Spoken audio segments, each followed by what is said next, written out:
కాటేరమ్మ కొడుకులు ఓచ కోతకి రెడీ అయిపోయారు. కావ్య పాప ఎప్పటి నుంచో వెయిట్ చేస్తుంది, ఏ రోజైనా నా చేతుల్లోకి ఐపీఎల్ కప్ రావాలని. లాస్ట్ టైం జస్ట్ మిస్ అయిపోయింది, ఫైనల్ దాకా వచ్చి మిస్ అయిపోయింది. ఈసారి ఏమైనా సరే కప్పు కొట్టాలన్న ఉద్దేశంతో ఎస్ఆర్హెచ్ టీముని అరివేర భయంకరంగా తయారు చేసింది కావ్య పాప. అయితే మేమేమి తగ్గమన్నట్టు రాజస్థాన్ రాయల్స్ ఈ ఎస్ఆర్హెచ్ తోటి తలబడబోతున్నారు. మీకే కాదు, మాకు కూడా దమ్మున్న వాళ్ళు, బాగా కొట్టగలిగిన వాళ్ళు, 6లు 4లు కొట్టగలిగిన వాళ్ళు, మంచి వికెట్లు తీయగలిగిన వాళ్ళు మా దగ్గర ఉన్నారు, రండి చూసుకుందాం అంటున్నారు. మరి కాటేరమ్మ కొడుకులు ఊచకోతకు వస్తారా? రాజస్థాన్ రాయల్స్ కాటేరమ్మ కొడుకుల్ని నిలువరించి వాళ్ళ మీద విజయం సాధిస్తారా? ఏం జరగబోతుందనేది చూద్దాం. అది చూసే ముందు, దాని గురించి మాట్లాడుకునే ముందు, దిస్ ఇస్ త్వరగా శ్రీరామ్. మన ఛానల్ వేదాంత ఛానల్ని అందరూ సబ్స్క్రైబ్ చేసుకోండి. At the same time bell icon నొక్కండి. బెల్ ఐకాన్ నొక్కితే మీకు ఎప్పటికప్పుడు వీడియోలు అప్లోడ్ అయినప్పుడల్లా మీకు అప్డేట్స్ వస్తూ ఉంటాయి. కంటిన్యూస్గా ఐపీఎల్ జరుగుతున్న నాళ్ళు ప్రివ్యూలు, రివ్యూలు అన్ని మ్యాచ్లకు సంబంధించి వస్తూ ఉంటాయి. సో వేదాంత ఛానల్ని ఫాలో అవ్వండి. ఇంకెందుకు ఆలస్యం, మెయిన్ వీడియోలోకి వెళ్ళిపోదామా? Let's get started.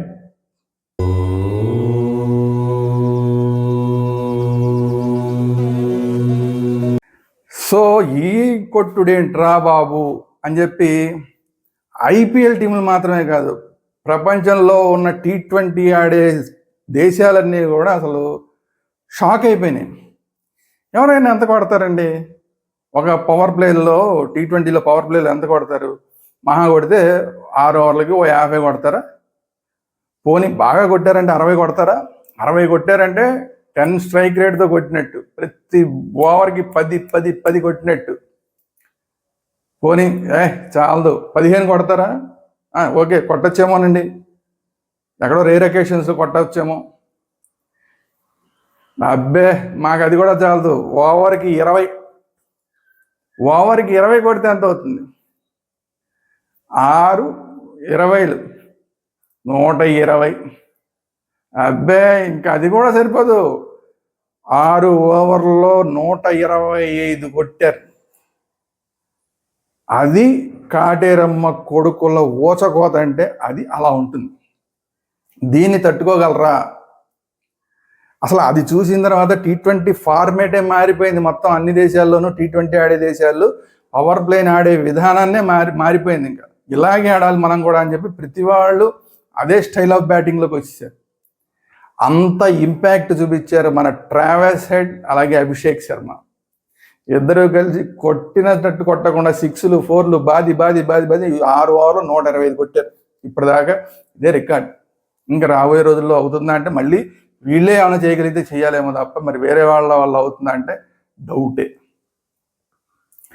అలాంటి ఎస్ఆర్హెచ్ వీళ్ళకి, ఈ ఇద్దరికి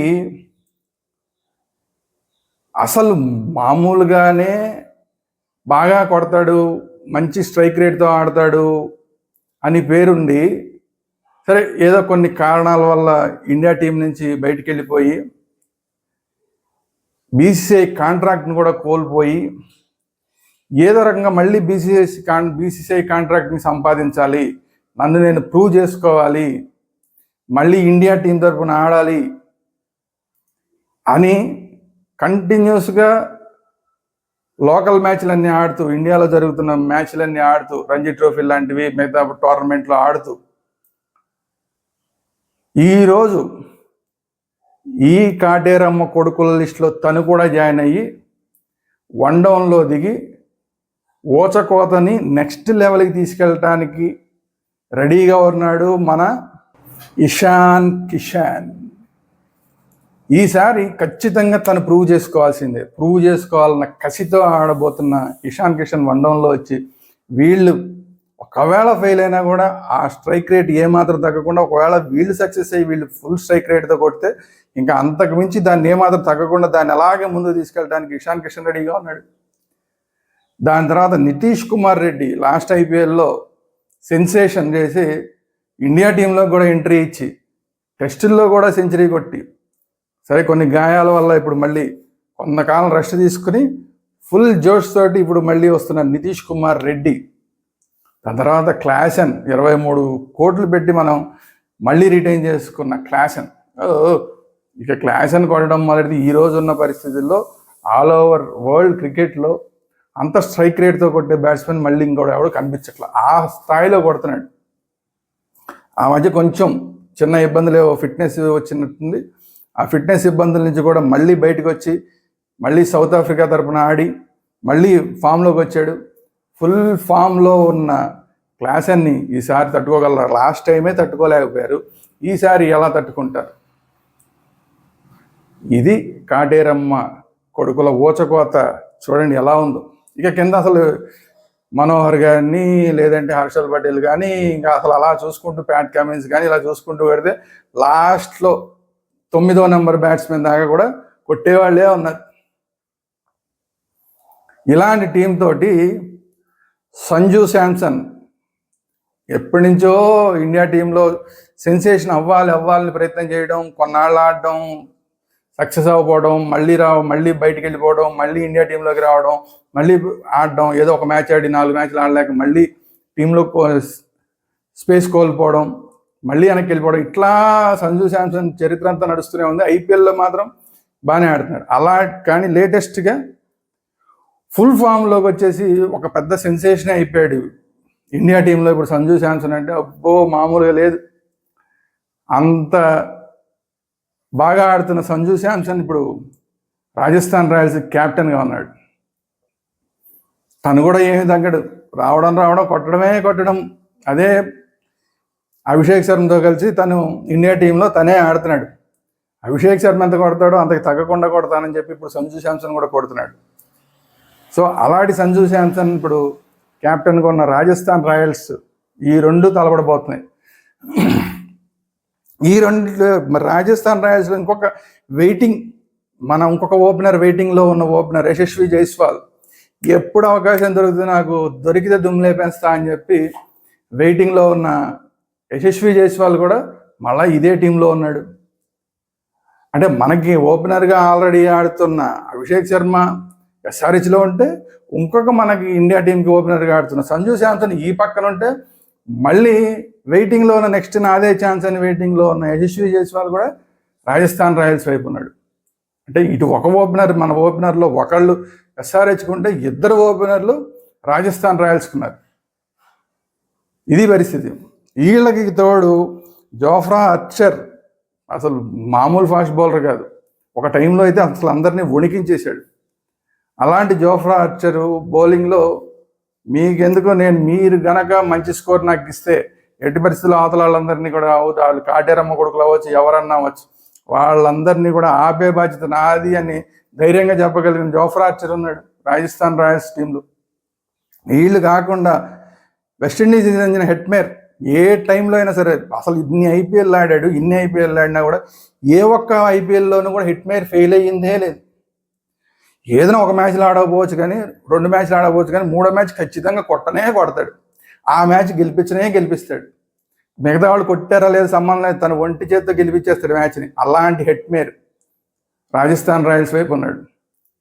వీళ్ళు కాకుండా ఇప్పుడు లాస్ట్ ఐపీఎల్లో ఒక సెన్సేషన్ సృష్టించిన రియాన్ పరాగ్ అంతకుముందు కూడా ఆడాడు.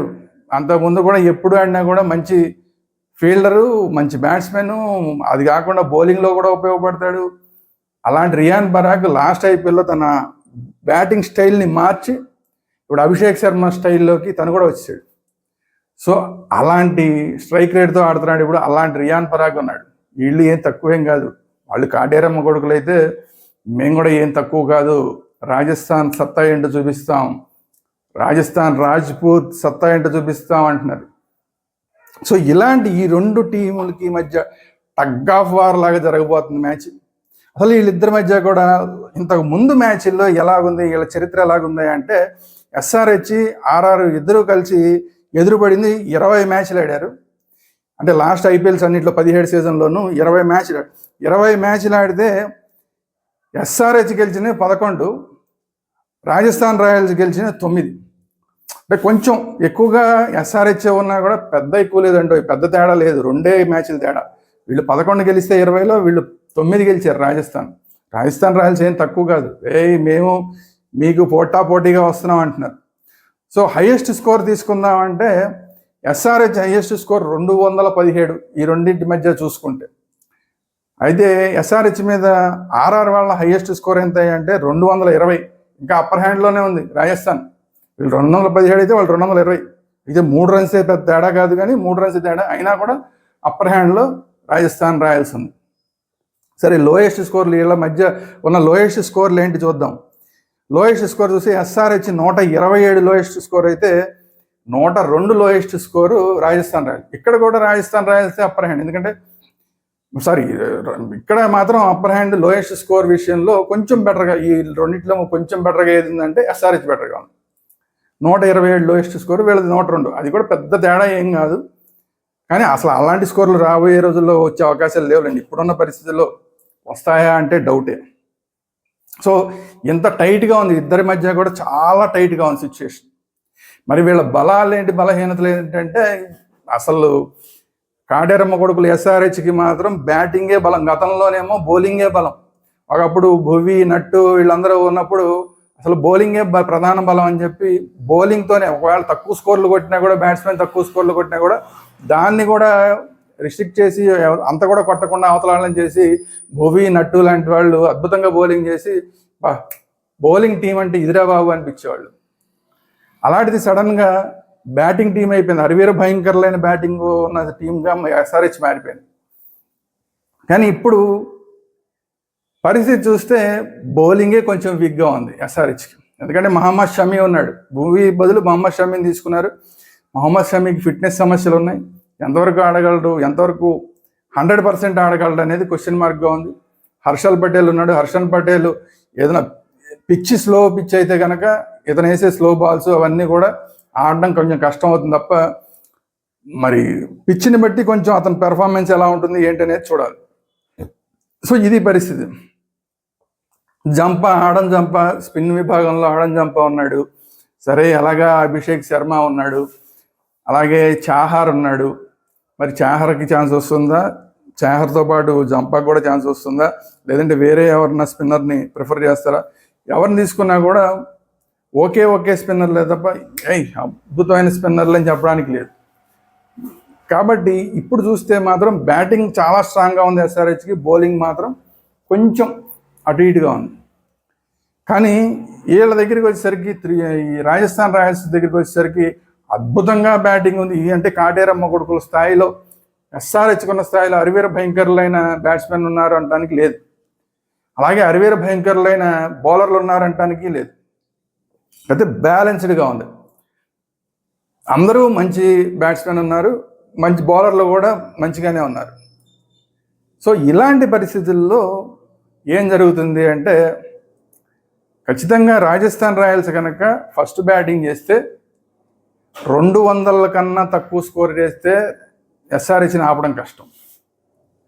సో చెప్పాను కదా, కాటేరమ్మ కొడుకులు ఊచకోత మొదలు పెడితే ఎంత దూరం 220, 200, అసలు 300 కొడతారేమో అని వెయిటింగ్ అందరూ ఈసారి. అలాంటప్పుడు 200 కన్నా తక్కువ స్కోర్ ఉంటే ఈజీగా ఎస్ఆర్హెచ్ చేసే అవకాశం ఉంటుంది. అదే ఎస్ఆర్హెచ్ కనుక ముందు బ్యాటింగ్ చేస్తే కనీసం 190, 195 అన్నా కొట్టనేది తప్ప రాజస్థాన్ రాయల్స్ని ఆపడం కష్టం. అట్లీస్ట్ 185 లేకపోతే మాత్రం రాజస్థాన్ రాయల్స్ని ఆపడం చాలా కష్టం. 195 ఉంటే కనుక ఖచ్చితంగా మంచి ఫైటింగ్ ఇవ్వచ్చు. 200+ ఎంత కొట్టినా కూడా రాజస్థాన్ రాయల్స్కి ఆ రన్ చేయడం అనేది కొంచెం కష్టమైపోతుంది. సో ఇది పరిస్థితి.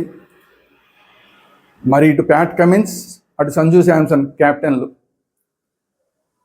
మరి వీళ్ళిద్దరూ టీంని ఎలా నడుపుతారు, తమ బలాబలాలని ఏ విధంగా యుద్ధ భూమిలో నడుపుతారు, ఎవరిని ఏ టైంలో ఉపయోగిస్తారు.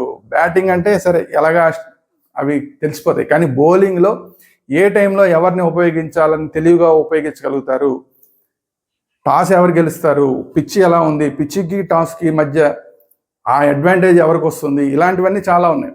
ఏది ఏమైనా కూడా ఫేవరెట్స్ అయితే మాత్రం ఖచ్చితంగా ఎస్ఆర్హెచ్ ఫేవరెట్స్, కాటేరమ్మ కొడుకులే ఫేవరెట్. అందరూ కూడా కాటేరమ్మ కొడుకులు ఎలా కొడతారని చూడడానికి స్టేడియంకి వస్తారు.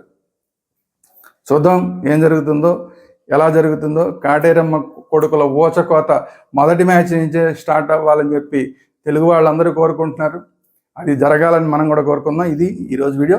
ఈ వీడియో కనుక మీకు నచ్చినట్టయితే లైక్ చేయండి, మీ అభిప్రాయాలు కామెంట్ రూపంలో తెలియజేయండి. సేమ్ టైం ఈ వీడియోని అందరికీ షేర్ చేయండి. చాలామంది చూస్తున్నారు కానీ లైకులు కొట్టట్లేదు. లైక్ కొడితే ఇంకా ఎక్కువ మందికి ఇది చేరే అవకాశం ఉంటుంది. కాబట్టి ఈ వీడియో చూసిన ప్రతి ఒక్కళ్ళు కూడా ఒక లైక్ బటన్ నొక్కండి. అలాగే మన ఛానల్ సబ్స్క్రైబ్ చేయండి. Thank you very much. Vedanta ఛానల్ని సబ్స్క్రైబ్ చేసుకోండి. Thank you very much. జై హింద్, భారత్ మాతాకి జై.